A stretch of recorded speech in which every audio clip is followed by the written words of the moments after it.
Evident for both families and hospitals. If a baby's family couldn't afford the drug, the hospital would eat the costs. And in the case of Minneapolis Children's, the total cost of the treatment for all newborns with PDA amounted to hundreds of thousands of dollars per year. I sent a letter to Ovation. The company responded by saying that it had purchased the drug from Merck a few years before, and that the huge price increase was due to, quote, moving manufacturing from one plant to another, unquote. Moving expenses?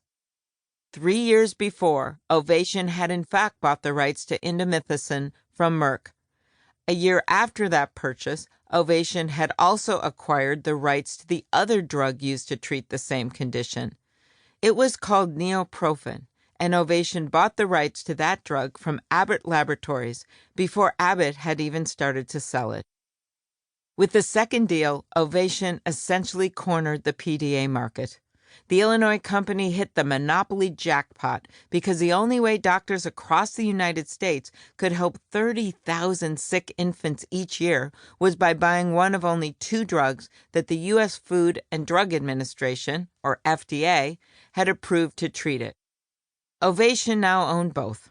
2 days after purchasing the other drug, Ovation raised the Indocin 4 price from $109 per treatment to $1,500, eventually moving it to above $1,600. Ovation also priced neoprofen at more than $1,500 per treatment.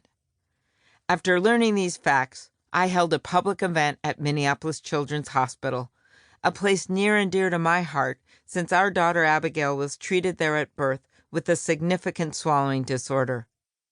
How many times had I paced those hallways, not sure if she would live, not knowing what kind of life she would lead if she did. The one thing my husband John and I didn't have to worry about back then was paying her medical bills, because my law firm's health insurance covered the drugs and care she needed. Not so with many of the babies born with heart defects. At the hospital press conference were doctors and pharmacists as well as little Sophia Benson. Now healthy and rosy-cheeked, Sophia and her twin sister Anna had been born prematurely in the hospital 2 years before at 28 weeks. Both baby girls spent time in the hospital's neonatal intensive care unit, the same place where, a decade earlier, our daughter had been treated. Sophia had been hospitalized for life-threatening PDA back when Minneapolis Children's was covering only about $200,000 worth of the heart drug for more than 150 babies a year due to the initial cost increase. The next year, with no changes to the makeup of the drug, the hospital paid out more than $400,000 because of the price increase. Only about 1/3 of the drug's jacked-up price was covered by insurance. Nationwide estimates were that the price increase was costing families, hospitals, and the taxpayers tens of millions of dollars per year. At the hospital that day, I took on Ovation's price gouging. I called on the Federal Trade Commission, or FTC, to investigate. I also asked the FDA to quickly approve generics for the life-saving drug, since at the time there were no generic versions of indomethacin on the market. The price of the 2 branded drugs nevertheless remained high, with a spokeswoman for Ovation explaining that keeping the prices at the previous affordable levels wouldn't be sustainable.